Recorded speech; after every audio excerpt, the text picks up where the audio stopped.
We will be satisfied. Let us be satisfied. Then follow me and give me audience, friends. Cassius, you go into the other street and part the numbers. Those that will hear me speak, let them stay here. Those that will follow Cassius, go with her. And public reasons shall be rendered of Caesar's death. I will hear Brutus speak. I will hear Cassius and compare their reasons when severally we hear them rendered. Noble Brutus is ascended. Silence! Be patient till the last. Romans, countrymen, and lovers, hear me for my cause, and be silent that you may hear. Believe me for mine honor, and have respect to mine honor that you may believe. Censure me in your wisdom, and awaken your senses that you may be the better judge. If there be any in this assembly, any dear friend of Caesar's, to him I say that Brutus' love to Caesar was no less than his. And if that friend demand why Brutus rose against Caesar, this my answer. Not that I loved Caesar less, but that I loved Rome more. Had you rather Caesar were living and die, all slaves, than that Caesar were dead to live all free woman? As Caesar loved me, I weep for her. As she was fortunate, I rejoice at it. As she was valiant, I honor her. But as she was ambitious, I slew her. There is tears for her love, joy for her fortune, honor for her valor, and death for her ambition. Who is here so base that would be a bondman? If any speak for her, have I offended. Who is here so rude that would not be a Roman? If any speak for her, have I offended. Who is here so vile that will not love her country? If any speak, for her have I offended. I pause for a reply. None, Brutus, none. Then none have I offended. I have done no more to Caesar than you shall do to Brutus. The question of her death is enrolled in the Capitol, her glory not extenuated wherein she was worthy, nor her offenses enforced, for which she suffered death. Here comes her body, mourned by Mark Antony, who, though he had no hand in her death, shall receive the benefit of her dying, a place in the commonwealth, as which of you shall not? With this I depart, that as I slew my best lover for the good of Rome, I have the same dagger for myself when it shall please my country to need my death. Live, Brutus, live, live! Bring him with triumph home into his house. Give him a statue with his ancestors. Let her be Caesar. Caesar's better part shall be crowned in Brutus. We'll bring her to her house with shouts and clamors. My countrymen. Peace, silence. Brutus speaks. Peace, ho. Good countrymen, let me depart alone. And for my sake, stay here with Antony. Do grace to Caesar's corpse, and grace his speech tending to Caesar's glories, which Mark Antony, by our permission, is allowed to make. I do entreat you, not a man depart, save I alone, till Antony have spoke. Stay ho, and let us hear Mark Antony. Let him go up into the public chair. We'll hear him. Noble Antony, go up.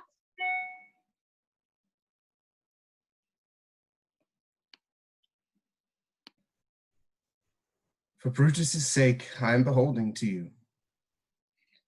What does he say of Brutus? He says for Brutus's sake he finds himself beholding to us all. 'Twere best he speak no harm of Brutus here. Caesar was a tyrant. Nay, that's certain. We are blessed that Rome is rid of her. Peace. Let us hear what Antony has to say. You gentle Romans. Peace, ho! Let us hear him. Friends, Romans, countrymen, lend me your ears. I come to bury Caesar, not to praise him. The evil that men do lives after them. The good is oft interred with their bones. So let it be with Caesar. The noble Brutus hath told you that Caesar was ambitious. If it was so, 'twas a grievous fault, and grievously hath Caesar answered it.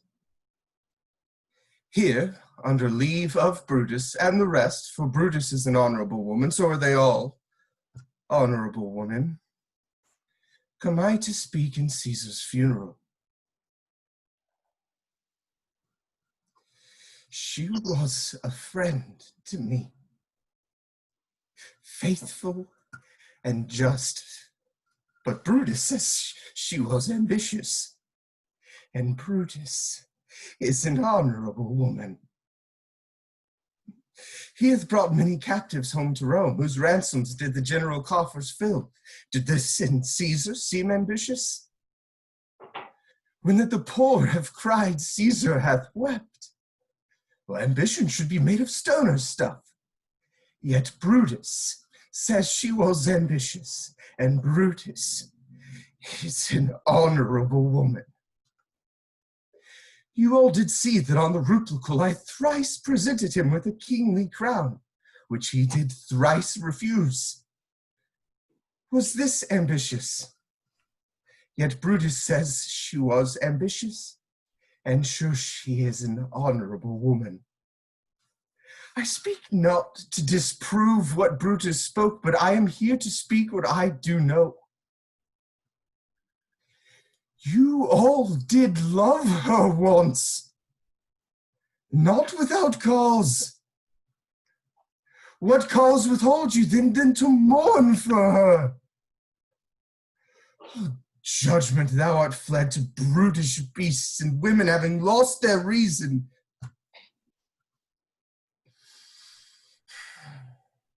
Bear with me. My heart is in the coffin there with Caesar. Now I must pause till it come back to me. Methinks there is much reason in his sayings. If thou consider rightly of the matter, Caesar has had great wrong. Has she, masters? I fear that there will be. I fear there will a worse come in her place.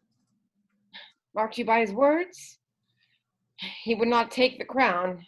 Therefore 'tis certain she is not ambitious. It be found so, some will dear abide it. Poor soul, his eyes are red as fire with weeping. There's not a nobler man in Rome than Antony. Now mark him. He begins again to speak.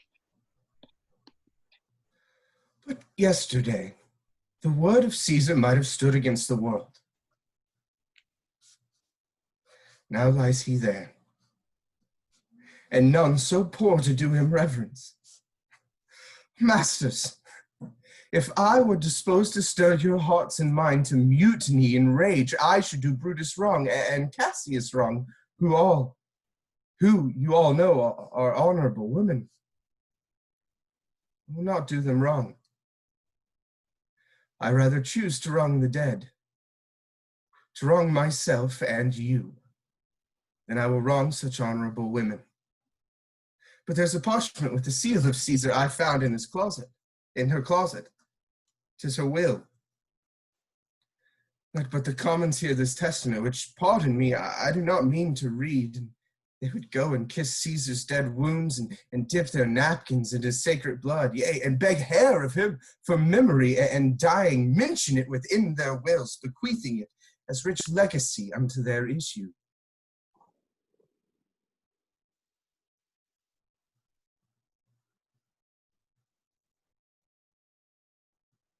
We'll hear the will. Read it, Mark Antony. The will, the will. We will hear Caesar's will. Have patience, gentle friends. I must not read it. It does not meet you to know how Caesar loved you. You are not wood, you are not stones, but women and men, and being men, hearing the will of Caesar and inflame you, it will make you mad. 'Tis good you know not what you are her heirs. For if you should, oh, what could come of it? Read the will. We'll hear it, Antony. You shall read us the will, Caesar's will. Will you be patient? Will you stay a while? I have overshot myself to tell you of it. I fear I wrong the honorable women whose daggers have stabbed Caesar. I do fear it. Oh, they were traitors. Honorable women. The will, the testament. They were villains, murderers. The will, read the will. You will compel me then to read the will, to make a ring about the corpse of Caesar, and let me show you her that made the will. Shall I descend? Will you give me leave? Come down, descend. We shall have leave. A ring. Stand around. Stand from the hearse, stand from the body. Room for Antony, most noble Antony. Nay, press not so on me, stand far off. Stand back, room, bear back. If you have tears, prepare to shed them now. You all do know this mantle. I remember the first time Caesar put it on. It was on a summer evening in her tent, the day she overcame the Nevi. Look, in this place ran Cassius's dagger through. See what a rent of the envious Casca made. Through this the well-beloved Brutus stabbed. And as he plucked her cursed steel away, mark how the blood of Caesar followed it. Was rushing out of doors to be resolved if Brutus so unkindly knocked or no. For Brutus, as you know, was Caesar's angel. Judge you, O gods, how dearly Caesar loved her. This was the most unkindest cut of them all.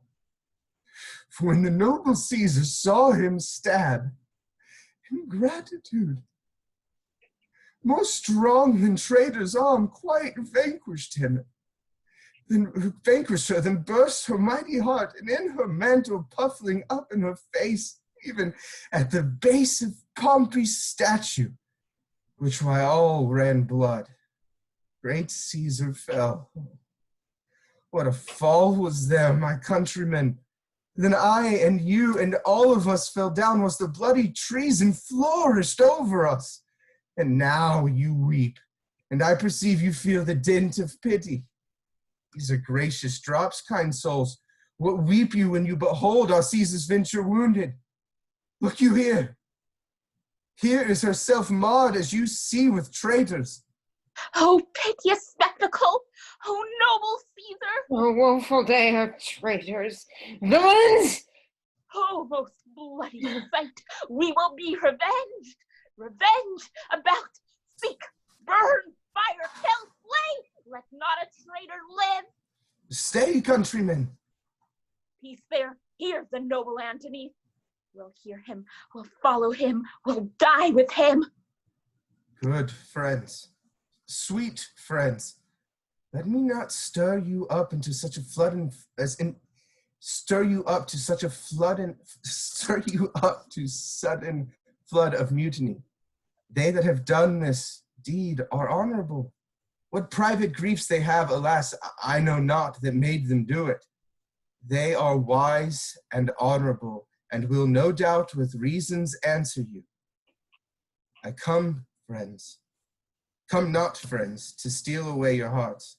I'm no orator as Brutus is, but as you know me all, a plain, blunt man, that love my friend, and that they know full well that gave me public leave to speak of her.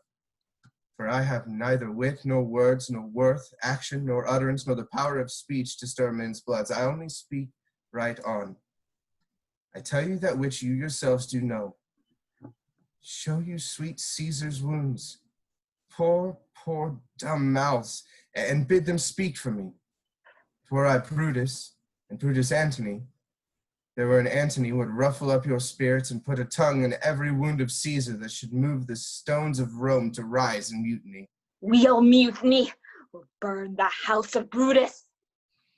Wait then, come seek the conspirators. Yet hear me, countrymen. Yet hear me speak. Peace ho. Here, Antony, most noble Antony. Why, friends? You go to do you know not what. Wherein hath Caesar thus deserved our loves? Alas, you know not. I must tell you then. You have forgot the will I told you of.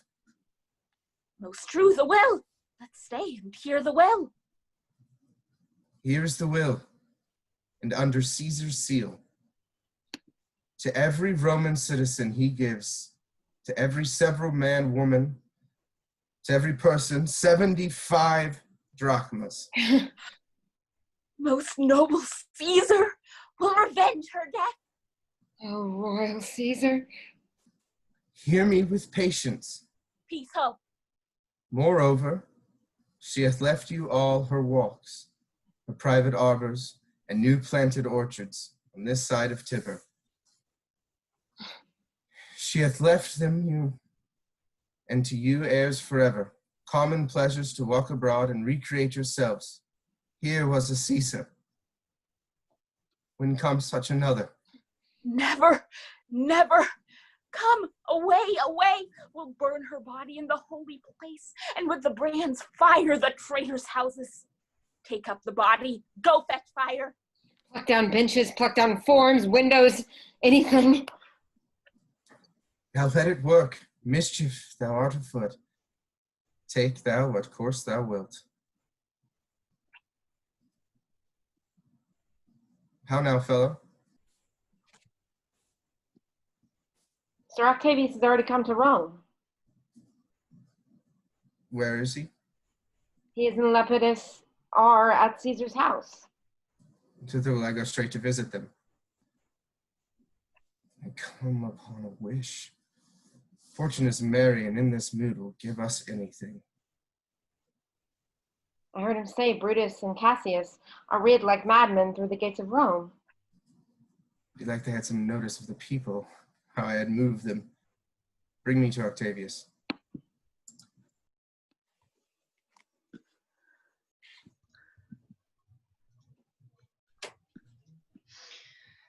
I dreamt tonight that I did feast with Caesar, and things unluckily charged my fantasy. I have no will to wander forth of doors, yet something leads me forth.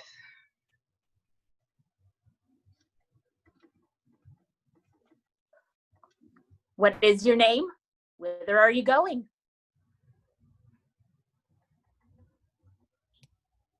I'm so sorry, guys. Hold on. Where do you dwell? Are you a married woman or a bachelorette? Answer every woman directly, aye, and briefly. Aye, and wisely. Aye, and truly, you were best.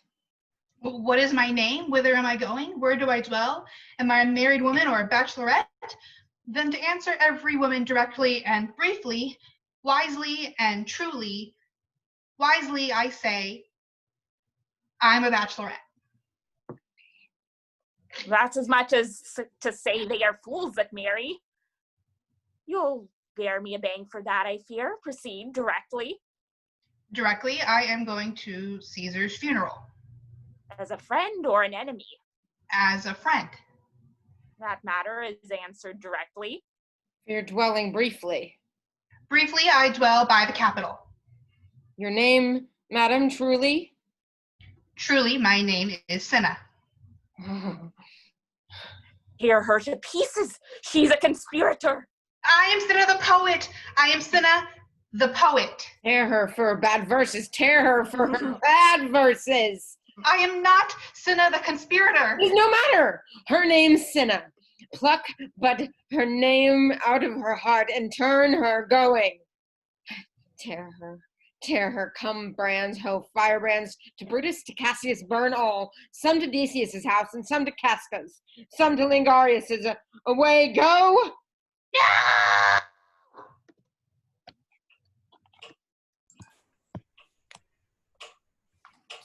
These many men shall die. These many then shall die. Their names are pricked. Your brother too must die. Consent you, Lepidus. I do consent. Prick him down, Antony. Upon condition, Publius shall not live. Who is your sister's son, Mark Antony? He shall not live. Look, for the spot I damn him. Lepidus, go you to Caesar's house. Fetch the will hither, and we shall determine how to cut off some charges and legacies. What shall I find you here? Or here, or at the Capitol. This is a slight and meritable woman. Hmm. Need to be sent on errands. Is it fit the threefold world divided? He should stand 1 and 3 to share it. So you thought him, and took his voice, who should be pricked to die, in our black sentence and prescription. Octavius, Hmm. I've seen more days than you, and though we lay these honors on this man to ease ourselves of diverse slanderous loads, she shall bear them as the ass bears gold, to groan and sweat under the business, either led or driven, as we point the way. And having brought our treasure where we will, then take we down this load and and turn them off, like to the empty ass to shake their ears and graze in commons. You may do your will, but she's a tried and valiant soldier. So is my horse, Octavius. And for that I do appoint this store of provender. It is a creature that I teach to fight, to whine, to stop, to run directly on. His corporal motion governed by my spirit, and, in some taste, is Lepidus, but so. Must be taught and trained and bid to go forth, a barren-spitted fellow, one that feeds on objects, arts, and imitations, which, out of use and staled by other men, begin their fashion. Do not talk of her but as property. And now, Octavius, listen, great things. Brutus and Cassius are levying powers. We must straight make head. Therefore, let our alliance be combined, our best friends made, our means stretch, and let us presently go sit in council how covert matters may be best disclosed, and open perils surest answered. Let us do so, for we are at the stake and bayed about with many enemies, and some that smile have in their hearts, I fear, millions of mischiefs. Stand ho. Give the word, home, and stand. What now, Lucius? Is Cassius near? He is at hand, and Pandarus has come to you salutation from her master. Greets me well. Your master, Pandarus, is his own change, or by ill officers, hath given me some worthy cause to wish things done undone. But if you be at hand, I shall be satisfied. I do not doubt, but my noble master will appear, such as she is, full of regard and honor. She is not doubted. O Lord Lucius, how he received you, let me be resolved. With courtesy and respect enough, but not with such familiar instances, nor with such free and friendly conference as he hath used of old. Thou hast described a hot friend cooling. Ever note, Lucilius, when love begins to sicken and decay, it is useth an enforced ceremony. There are no tricks in plain and simple faith, but hollow men, like horses hot at hand, make gallant shows and promises of their mettle. But when they should endure the bloody spur, they fall their crests, and, like deceitful jades, sink in the trial. Comes his army on. They mean this night in Sardis to be quartered. The greater part, the horse in general, are come with Cassius. Harky's arrived. March gently on to meet him. Stand ho. Stand ho! Speak the word along. Stand. Most noble sister, you have done me wrong. Judge me, you gods. Wrong I mine enemies? If not so, how should I wrong a sister? Brutus, the sober form of yours hides wrongs, and when you do them, you— Cassius, be content. Speak your grief softly. I do know you well. Before the eyes of both our armies here, which should perceive nothing but love from us, let us not wrangle. Bid them move away, then in my tent, Cassius, enlarge in your griefs, and I will give you an audience. Pindrus, bid our commanders lead their charges off a little from this crowd. Lucius, do you the like, and let no man come to our tent till we have done our conference. Let Lucilius and Titinius guard our door. That you have wronged me doth appear in this. You have condemned a noted Lucius Pella for taking bribes here of the Sardians, where in my letters, praying on his side because I knew the man was slighted off. You wronged yourself to write in such a case. In such a time as this, it is not meet that every nice offense should bear his comment. Let me tell you, Cassius. You yourself are much condemned to have an itching palm, to sell and martyr your offices for gold to underservers? Aye, an itching palm. You know that you are Brutus that speaks this, or by the gods, this speech were else your last. The name of Cassius honors this corruption, and chastisement doth therefore hide her head. Chastisement! Remember March? The Ides of March, remember? Do not great Julius bleed for justice' sake? What villain touched his body that did stab, and not for justice? What shall one of us that struck the foremost man, the foremost woman of all this world, but for supporting robbers? Shall we now contaminate our fingers with base bribes and sell the mighty space of our large honors for so much trash as may be grasped thus? I had rather be a dog and bathe the moon than such a Roman. Brutus, bait not me, I'll not endure it. You forget yourself to hedge me in.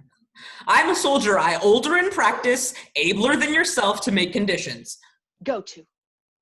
You are not Cassius. I am. I say you are not. Urge me no more. I shall forget myself. Have mind upon your health and tempt me no farther. Away, slight woman. Is it possible? Hear me, for I will speak. Must I give way and room for your rash choler? Shall I be frightened when a madman stares? Oh, you gods, must I endure all this? All this, aye, more. Fret till your proud heart break. Go show your slaves how choleric you are and make them bondmen tremble. Must I budge? Must I observe you? Must I stand and crouch under your testy humor? By the gods, you shall digest the venom of your spleen, though it do split you. For from this day forth, I'll use you for my mirth, for my laughter when you are waspish. Has it come to this? You say you are a better soldier. Let it appear. Make your vaunting true, and it shall please me well. For mine own part, I shall be glad to learn of noble woman. You wrong me every way. You wrong me, Brutus. I said an elder soldier, not a better.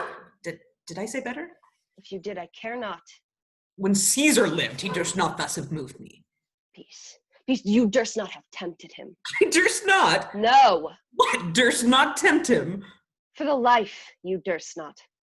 Do not presume too much upon my love. I may do that I shall be sorry for. You have done that you should be sorry for. There's no terror, Cassius, in your threats, for I am armed, so strong in honesty, that they pass by me as idle in the wind, which I respect not. I did send to you for certain sums of gold, which you denied me. For I can raise no money by vile means. By heaven, I had rather coin my heart and drop my blood for drachmas than to wring from the hard hands of peasants. They're vile trash by any indirection. I did send to you for gold to pay my legions, which you denied me. What was done like Cassius? Should I have answered Cassius so? When Marcus Brutus grows so covetous to lock such rascal counters from his friends, be ready, gods, with all your thunderbolts, dash him to pieces. I denied you not. You did. I did not. He was but a fool that brought my answer back. Brutus hath rived my heart. A friend should bear his friend's infirmities, but Brutus makes mine greater than they are. I do not till you practice them on me. You love me not. I do not like your faults. A friendly eye could never see such faults. A flatterer's would not, though they do appear as huge as high Olympus. Come, Antony and young Octavius, come. Revenge yourselves alone on Cassius, for Cassius is aweary of the world, hated by one she loves, brave brother, checked like a bondman, all her faults observed, set in a notebook, learned and conned by rote to cast into my teeth. Oh, I could weep my spirit from mine eyes. There is my dagger, and here my naked breast. Within, a heart dearer than Pluto's mine, richer than gold. If thou beest a Roman, take it forth. I that denied thee gold will give my heart. Strike, as thou did at Caesar, for I know when thou didst hate him worse, thou lovest him better than ever thou lovest Cassius.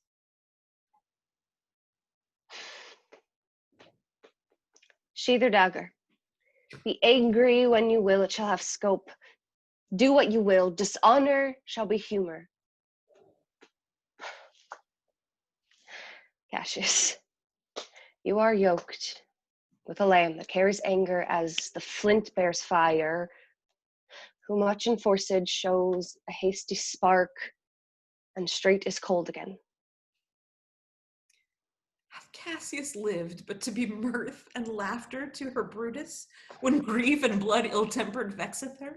When I spoke as that, I was ill-tempered too. Do you confess so much? Give me your hand. And my heart too. Oh, Brutus. What's the matter? Have not you love enough to bear with me when that rash humor which my mother gave me makes me forgetful? Yes, Cassius, from henceforth, when you are over earnest with your Brutus, she'll think of her mother chides and leave you so.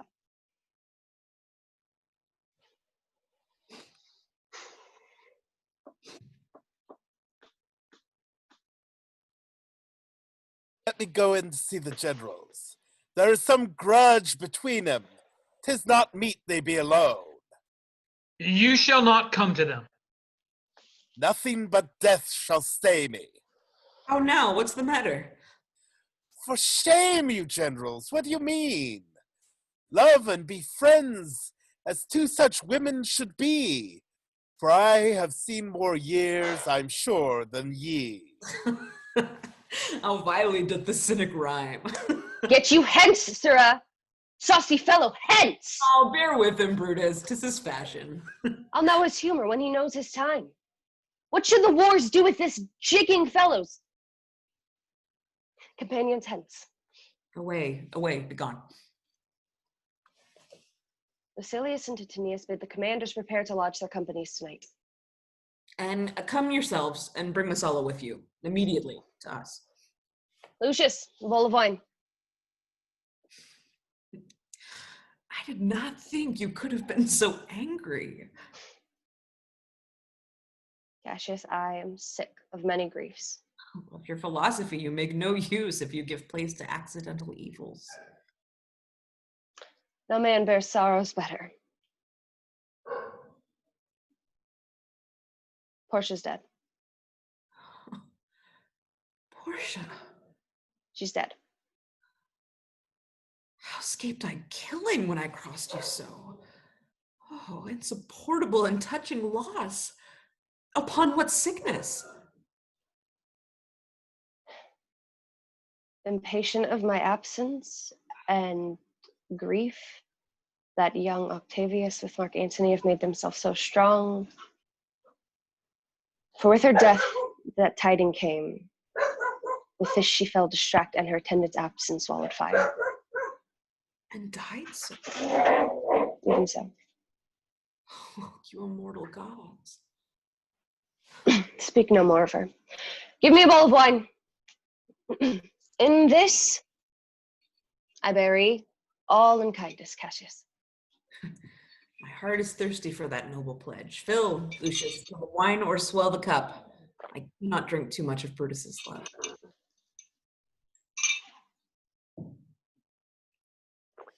Come in, Titinius. Welcome, good Masala. Now somebody close about this table here and call in question our necessities. Portia, art thou gone? No more, I pray you. Masala, I have here received letters that young Octavius and Mark Antony come down upon us with a mighty power, bending their expedition toward Philippi. Myself have letters of the selfsame tenor. With what addition? That by prescription and bills of outlawry, Octavius, Antony, and Lepidus have put to death 100 senators. Therein our letters do not well agree. Mine speak of 70 senators that died by their prescriptions. Cicero being one. Cicero is dead. And by that order of prescription, had your letters from your wife, my lord? No, Masala. Nor nothing in your letters writ of her? Nothing, Masala. Methinks is strange. I ask you, hear you aught of her and yours? No, my lord. Now, as you are a Roman, tell me true. Then like a Roman, bear the truth I tell. For certain she is dead, and by strange manner.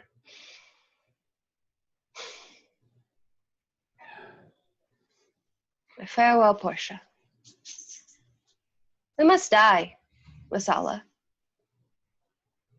If meditating that she must die once, I have patience to endure it now. Even so, great women, great losses should endure. I have as much of this in art as you, but yet my nature could not bear it so. Well, to our work, outlive. What do you think of marching to Philippi presently? I do not think it good. Your reason? This it is. 'Tis better the enemy seek us. So shall he waste his means, weary his soldiers, doing himself offense, will we, lying still, are full of rest, defense, and nimbleness. Good reasons must to force give place to better. The people betwixt Philippi and this ground do stand but in forced affection, for they have grudged us contribution. The enemy marching along by them shall they make a fuller number up. Come on refreshed, new added, and encouraged, from which advantage shall we cut him off if at Philippi we do face him there, these people at our back. Hear me, good sister, I do not think that this is— Under your pardon! We must note besides that we have tried to the utmost of our friends. Our legions are brimful, our cause is ripe, the enemy increaseth every day. We are at height, we are ready to decline. There's a tide in the affairs of men, which taken at the flood leads on to fortune. Amid it all, the voyage of their life is bound in shadows and in miseries. On such a full sea are we now afloat, and we must take the current when it serves, or lose our ventures. Then with your will, go on. We'll along ourselves and meet them at Philippi. The deep of night is crept upon our talk, and nature must obey necessity, which we will niggard with a little rest. There is no more to say. No more. Good night. Early tomorrow we will rise and hence. Lucius, Mega, farewell, good Masala, good night, Titinius, noble Cassius, good night and good repose. My dear sister, this was an ill beginning of the night. Never comes such division between our souls. Let it not, Brutus. Everything is well. Good night, my lady. Good night, good sister. Good night, Lord Brutus. Farewell, everyone. Give me the gown. Where's thy instrument? Here in the tent. But thou speakest drowsily. Poor knave, I blame thee not. Thou art overwatched. Call Claudius and some of the other men. I'll have them sleep on my cushions in my tent. Varro and Claudius. Calls my lady. I pray you, sirs, lie in my tent and sleep. It may be I shall rise you by and by on business to my brother Cassius. So please you, we will stand and watch your pleasure. Well, I will not have it so. Lie down, good sirs. It may be I shall otherwise bethink me.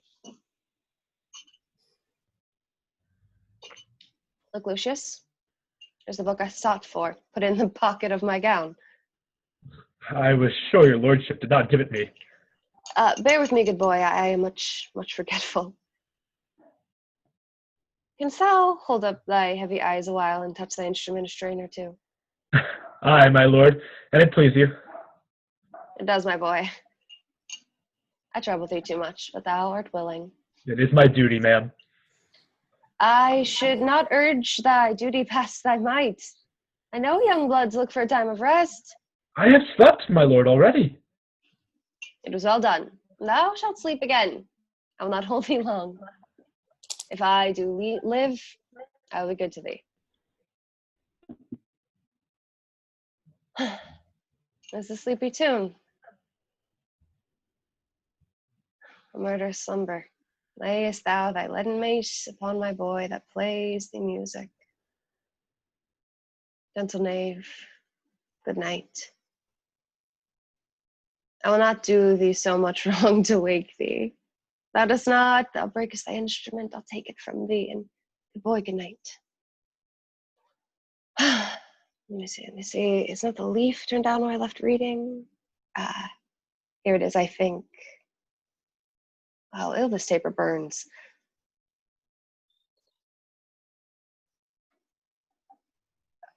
Like, who comes here? I think it is the weakness of mine eyes that shapes this monstrous apparition. It comes upon me. Art thou anything? Art thou some god, some angel, or some devil that makes my blood cold and my hair to stare? Speak to me. What art thou? My evil spirit, Brutus. Why comest thou? Tell thee thou shalt see me at Philippi. Why then I shall see thee again. At Philippi. Why I shall see thee at Philippi then.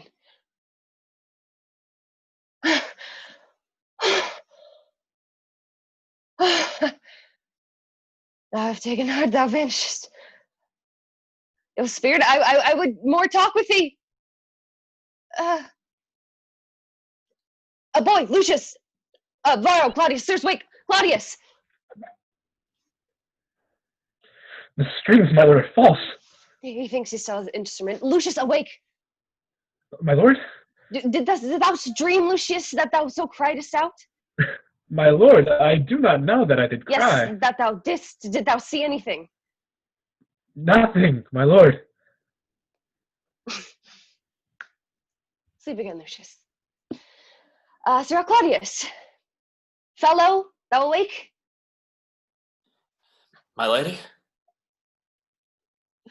Why did you so cry out, sirs, in your sleep? Did we, my lady? I saw you anything? No, madam, I saw nothing.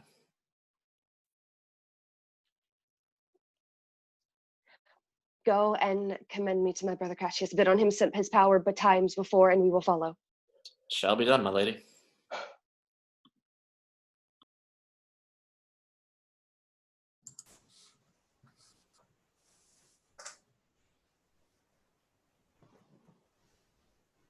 Now, Antony, our hopes are answered. You said the enemy would not come down, but keep the hills and upper regions. It proves not so. Their battles are at hand. They mean to warn us at Philippi here, answering before we do demand of them. I am in their bosoms, and I know wherefore they do it. They could be content to visit other places and come down with fearful bravery, thinking by this face to fasten in our thoughts that they have courage. But 'tis not so. Prepare you, generals. The enemy comes on in gallant show. Their bloody sign of battle is hung out, and something to be done immediately. Octavius, lead your battle softly on upon the left hand of the even field. On the right hand, I. Keep thou left. Why do you cross me in this exigent? I do not cross you, but I will do so. They stand and would have parley. Stand fast, Titinius. We must out and talk. Mark Antony, shall we give sign of battle? No, Caesar. We will answer on their charge. Make forth. The generals would have some words. Stir not until the signal. Words before blows. Is it so, countrymen? Not that we love words better as you do.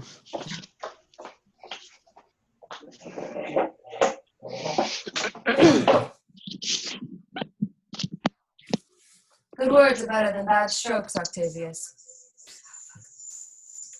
In your bad strokes, Brutus, you give good words. Witness the hole you made in Caesar's heart, crying, "Long live, hail Caesar." Antony, the posture of your blows are yet unknown, but for your words, they rob the Hyblobes and leave them honeyless. And stingless, too. Oh yes, and soulless too. For you have stolen their buzzing, Antony, and very wisely threat before you sting. Villains, did not so when your vile daggers hacked one another in the sides of Caesar. Teeth like apes and fawned like hounds, and bowed like bondmen, kissing Caesar's feet, whilst damned Casca, like a cur, behind struck Caesar in the neck. Oh, you flatterers. Flatterers. Now, Brutus, thank yourself. This tongue had not offended so today if Cassius might have ruled. Come, the cause. If arguing make us sweat, the proof of it will turn to redder drops. Look, I draw a sword against conspirators. When think you that the sword goes up again?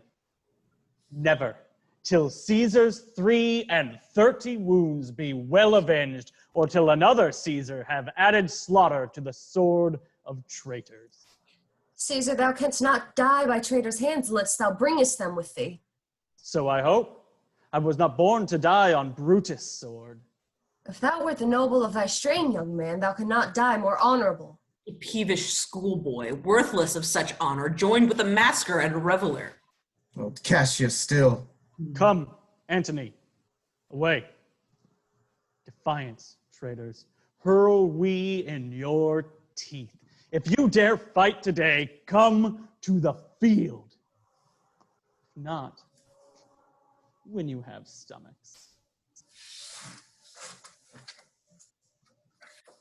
I now blow wind, still billow and still bark. Storm is up, and all is on the hazard. Lucilius, hark a word with you. My lady. Messala.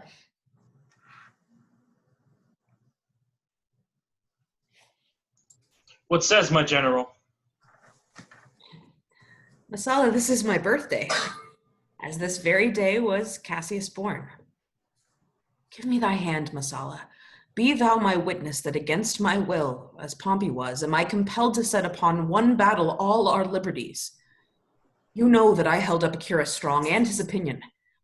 Now I change my mind and partly credit things that do presage. Coming from Sardis, on our former ensign, 2 mighty eagles fell, and there they perched, gorging and feeding from our soldiers' hands, who to Philippi here consorted us. This morning are they fled away and gone, and in their steads do ravens, crows, and kites fly o'er our heads and downward look on us as we were sickly prey. Their shadows seem a canopy most fatal, under which our army lies, ready to give up the ghost. Believe not so. I but believe it partly, for I am fresh of spirit, and resolved to meet all perils very constantly. Even so, Lucilius. Now, most noble Brutus, the gods today stand friendly that we may lovers in peace meet on our days to age. But since the affairs of men rest still uncertain, let's reason with the worst that may befall. If we do lose this battle, then is this the very last time we shall speak together? What are you then determined to do? Even by the rule of that philosophy by which I blame Cato for the death which he did give himself. I know not how, but I do find it cowardly and vile, for fear of what might fall, so to prevent the time of life. Arming myself with patience to say the providence of some high powers that govern us below. And if we lose this battle, you're contented to be led in triumph through the streets of Rome? Oh, Cassius, no. Think not thou noble Roman that ever Brutus will go to bound to Rome. She bears too great a mind. But this same day that must end the work of the Ides of March began, and whether we shall meet again, I know not. Therefore, everlasting farewell take, forever and forever farewell, Cassius. If we do meet again, why we shall smile. If not, why then this parting was well made. Forever and forever farewell, Brutus. If we do meet again, we'll smile indeed. If not, 'tis true, this parting was well made.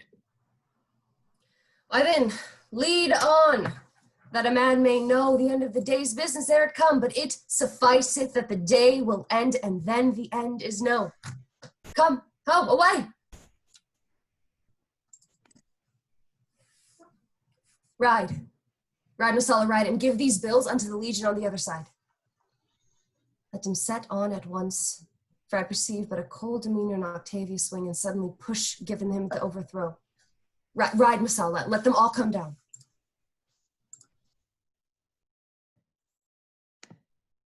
Look, Titinius, look, the villains fly.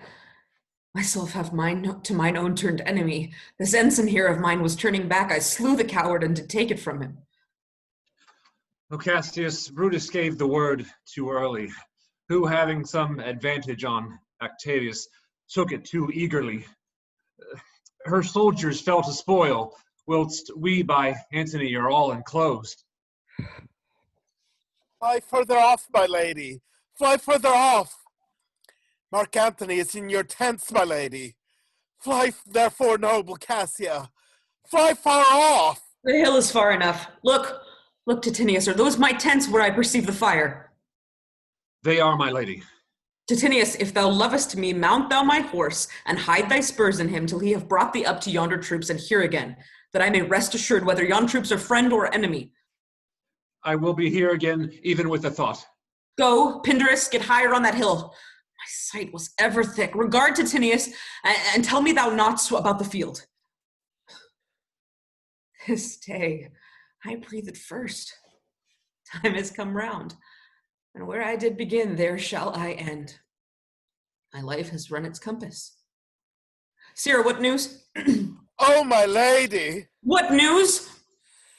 Titinus is enclosed round about with horsemen that make to him on the spur, yet he spurs on. Now they are almost on him. Now Titinius, now some light. Oh, he lights too. He's ta'en. And hark, they shout for joy. Come down. Behold no more. Oh, coward that I am, to live so long, to see my best friend ta'en before my face. Come hither, Sirrah. In Parthia did I take thee prisoner, and then I swore thee, saving of thy life, that whatsoever I did bid thee do, thou shouldst attempt it. Come now, keep thine oath.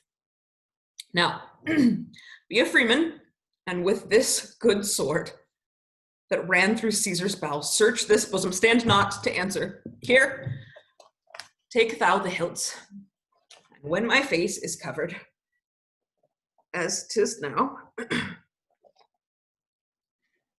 guide the sword.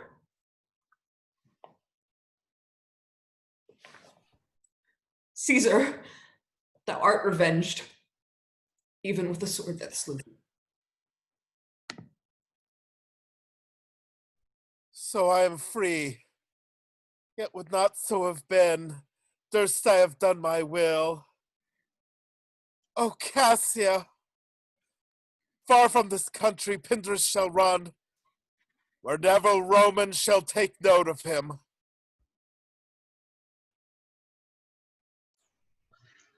It is but changed, Tintinius, for Octavius is overthrown by noble Brutus's power, as Cassius' legions are by Antony.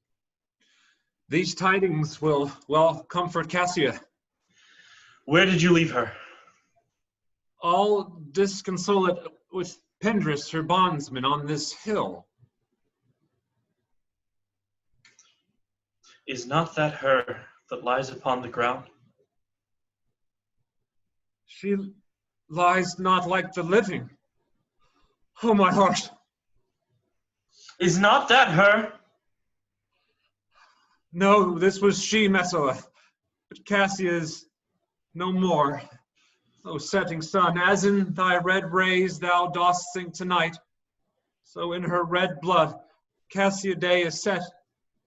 The son of Rome is said, our day is gone. Clouds, dews, and dangers come. Our deeds are done. Mistrust of my success hath done this deed. Mistrust of good success hath done this deed. O hateful error, melancholy's child, why dost thou show to the apt thoughts of women the things that are not? O error soon conceived, thou never comest unto a happy birth, but kill'st the mother that engendered thee. What, Pindarus? Where art Pindarus? Seek him, Tintinius, whilst I go to meet the noble Brutus, thrusting this report into his ears. I may say thrusting it, for piercing steel and darts envenomed shall be as welcome to the ears of Brutus as tidings of this night. Hie you, Messala, and I will seek for Pindarus the while. Why didst thou send me forth, brave Cassia? Did I not meet thy friends, and did they not put on my brows this wreath of victory and bid me give it thee? Didst thou not hear their shouts? Alas, thou hast misconstrued everything. But hold thee, take this garland on thy brow. Thy Bruta bid me give it thee, and I will do her bidding. Bruta, come apace, and see how I regarded Caius Cassia. By leave, gods, this is a Roman's part. Come, Cassia's sword, and find Titania's heart. Where Messala doth her body lie? Lo, yonder, and Tintinius mourning it. Tintinius faces upward. He is slain. Oh, Julius Caesar, thou art mighty, yet thy spirits walk abroad and turn our swords in our own proper entrails. Brave Titinius, look where he hath not crowned dead Cassia. Are yet 2 Romans living such as this? The last of all the Romans, fare thee well. It is impossible that ever Rome should breathe thy fellow. Friends, I owe more tears to this dead woman than you shall ever see me pay. I shall find time, Cassia. I shall find time. Come, therefore, to Thasso send his body. Her funeral shall not be in our camp, lest it discomfort us. Lucilius, come. And come, young Cato, let us be into the field. Labio and Flavius, set your battle on. 'Tis 3 o'clock, and Romans, yet ere night we shall try to fortune in a second fight. Yet, countrymen, hold up your heads! What bastard doth not? Who will go with me? I will proclaim my name about the field. I am the son of Marcus Cato, ho! A foe to tyrants and my country's friend. I am the son of Marcus Cato, ho! And I am Brutus, Marcus Brutus. Brutus, my country's friend. Know me for Brutus. Oh, young and noble Cato, art thou down? Or now thou diest as brave Licinius, and may be honored being Cato's son.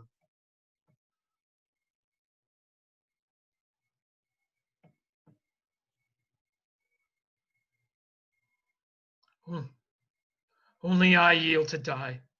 There is so much that thou wilt kill me straight. Kill Brutus and be honored in his death.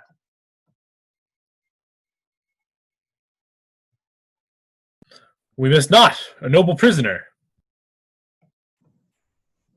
Room, ho, tell Antony Brutus is ta'en. I'll tell the news, here comes the general. Brutus is ta'en, my lord. Where is he? Safe, Antony. Brutus is safe enough. I dare assure thee that no enemy shall ever take alive the noble Brutus. The gods defend her from so great a shame. When you do find her, or alive or dead, she will be found like Brutus, like herself. This is not Brutus, friend, but I assure you, a prize no less in worth. Keep this one safe. Give them all kindness. I had rather have such people my friends than enemies. Go on and see where Brutus be alive or dead, and bring us word unto Octavius' tent how everything is chanced. Come, poor main of friends, rest on this rock.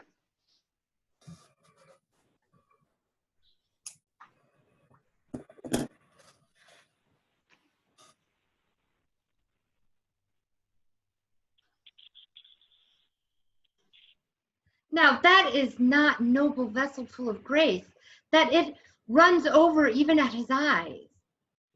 Come hither, good voluminous. The word. What says my lord, my lady? What this voluminous? The ghost of Caesar hath appeared to me several times by night, at Sardis wont, and this night ere in the Philippi fields. I know my hour is come. Not so, my lady. Nay, I am sure it is. Thou seest the word voluminous, how it goes. Our enemies have beat us to the pit. It is more worthy to leap in ourselves than tarry till they push us.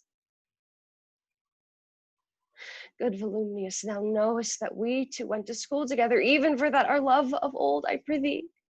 Hold thou my sword hilt whilst I run on it. That's not an office for a friend, my lady.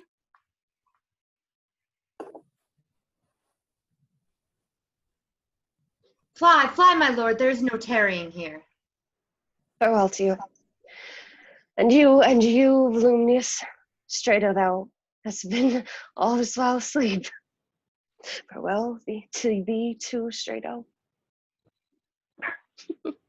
Countryman, my heart doth joy that yet in all my life I found no man, but he was true to me.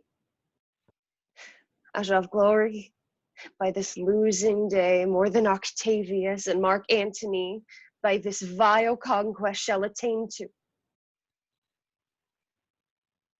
So fare you well at once, for Brutus' tongue hath almost ended her life's history.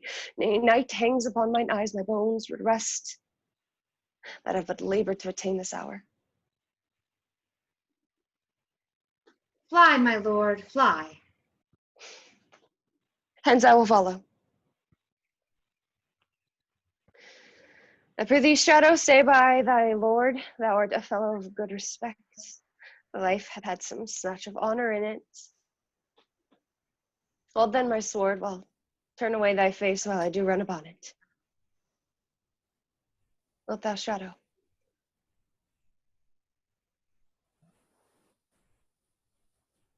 Give me your hand first. Fare you well, my lady. Farewell, good Strato. Caesar, now be still. I killed not thee with half so good a will.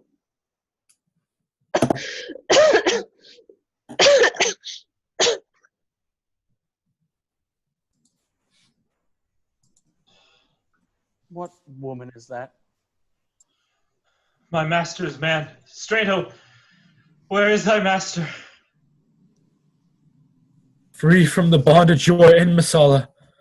The conquerors can but make a fire of her. For Brutus only o'ercame herself, and no woman else hath honor by her death. So Brutus should be found. I thank thee, Brutus, that thou hast proved Lucius was saying true. All that served Brutus, I will entertain them.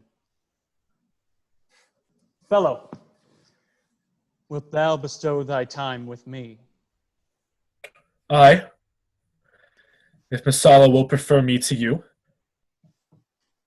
Do so, good Messala. How died my master, Strato? I held the sword, and he did run on it. Octavius, then take him to follow thee, that did the latest service to my master. This was the noblest Roman of them all. All the conspirators, save only she, did that they did in envy of great Caesar. She only in a general honest thought and common good to all made one of them. Her life was gentle, and the elements so mixed in her that nature might stand up and say to all the world, this was a woman. According to all her virtue, let us use her with all respect and rites of burial. In my tent, her bones tonight shall lie, most like a soldier ordered honorably. Call the field to rest, and let's away to part the glories of this happy day.